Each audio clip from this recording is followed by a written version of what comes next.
اجر رکھا گیا ہے۔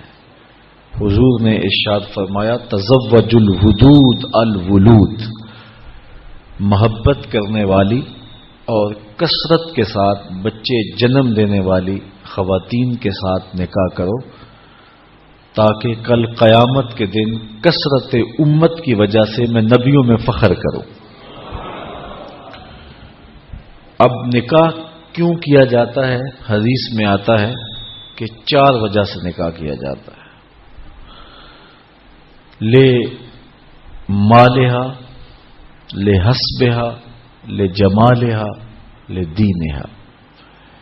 کسی خاتون سے نکاح اس کے مال کی وجہ سے کیا جاتا ہے کہ وہ مالدار بہت ہے تو میرے ہاتھ بھی مال آ جائے گا، یا اس کے حسب و نسب کی وجہ سے کیا جاتا ہے کہ عالی مرتبت خاندان سے میرا رشتہ ازدواج کا قائم ہو جائے گا۔ ہمارے دیہاتوں میں کہتے ہیں کہ بازو بن جائیں گے۔ اور تیسری وجہ لجمالہا، عورت کے حسن و جمال کی وجہ سے قلب کا، دل کا میلان اور رجحان ہوتا ہے اور نکاح کیا جاتا ہے۔ اور چوتھی وجہ لدینہا، کسی کے دین کی وجہ سے نکاح کیا جاتا ہے، اور حضور نے فرمایا دین کی وجہ سے نکاح کرنے والا کامیاب ہے۔ یہودی عموماً مال کی وجہ سے نکاح کرتے ہیں، عیسائی حسن و جمال کی وجہ سے نکاح کرتے ہیں، اور مصطفیٰ کے غلام دین کی وجہ سے نکاح کرتے ہیں۔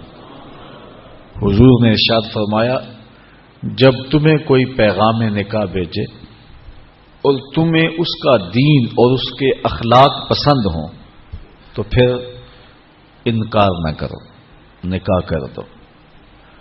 تو نکاح کا سبب دین ہے، چونکہ جس سے آپ نکاح کر رہے ہیں اس نے صرف آپ کی بیوی ہی نہیں بننا، کل تمہارے بچوں کی ماں بھی بننا ہے۔